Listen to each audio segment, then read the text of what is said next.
In this video, we are going to learn how we can manage the price level list in QuickBooks, which is a very important, very useful feature of QuickBooks. So we will be working on the latest software, which is QuickBooks 2024. I'm sure you guys have that. And if not, you can follow our complete training from the starting and you can learn how you can install QuickBooks 2024 on your laptop. So let's get started.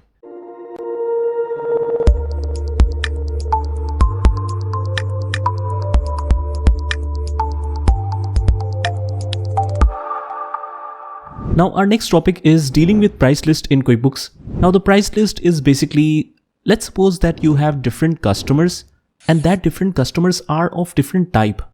For example, you have three types of customers: retail customer, wholesale customer, and export customers. And I want to sell the same product. For example, I have a product named AirPods.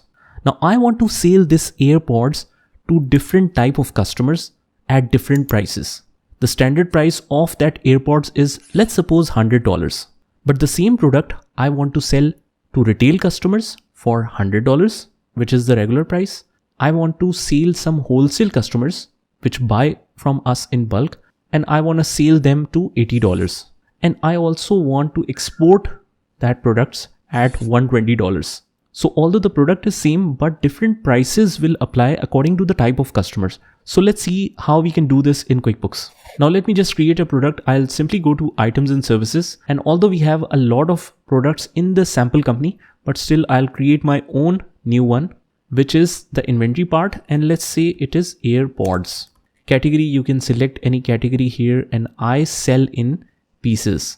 So I already have these, but it is each to case. It is not a single unit of my year. I'll select count here and I'll select each.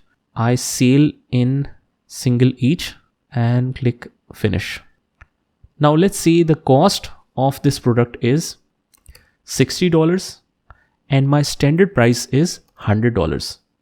It will go to the cost of goods sold, and the income account, I'll set it to sales revenue, or otherwise let's check the income account here. Since this is a construction company, I can create my own income account. Let's write sales revenue here because we are just taking some example, right? And let's suppose we already have 1,000 units on hand. Otherwise, we might need to purchase the AirPods separately to make the sales. So let's click OK. Now comes the main part, and that is setting the price list. What I'll do is I'll simply go to the list and select the price level list. From the bottom, I'll select new, and my first prices are retail prices. Now you can set up by a fixed percentage or per item.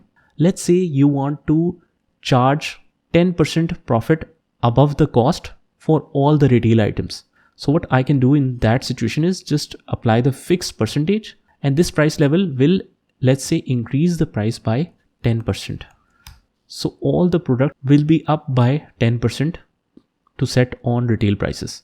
But as you can see that I cannot see any item here. So I'll change it instead to per item. And now I can see all the items that I have in my company. But my item is AirPods, right? So let's search for AirPods. Here is my product, AirPods. Now the custom price is $100 because this is a retail price.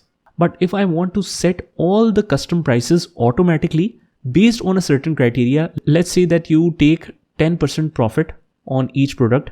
If the cost is 25, let's say, so you take 2.5% as a profit, which is 10%. So that will determine the sales price. So we can adjust all the prices at once by simply marking all here, and in the field adjust price of the mark items to be 10% higher than its standard price.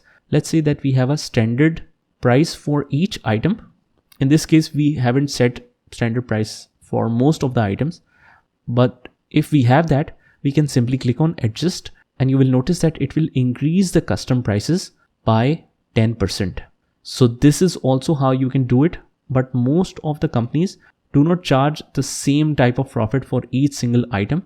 So what they do is, let me just go again and set it again, retail prices. So what they do is they set the custom price for each single item separately, because obviously you know that on each product margin is not the same or profit is not the same. It depends on the products. On some products we are taking the profit of 10%, on some products maybe 5%, maybe 3%. So it varies. That's why it's ideal to set the custom price. So this one is 100 because it is the same as the standard price, which is retail prices. And I'll ignore all of this and do not mark it as all. Just select the item, set the custom price, click OK.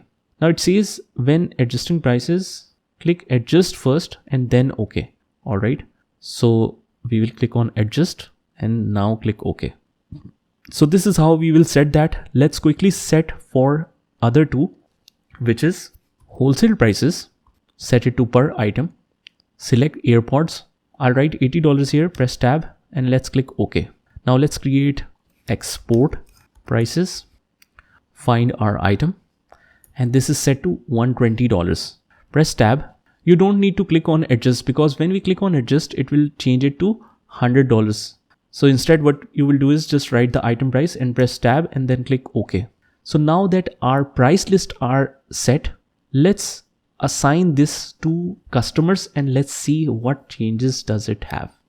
So for example, we will take these three customers. One is Allard Robert, second one is Babcock's Music Shop, and third is Baker Chris.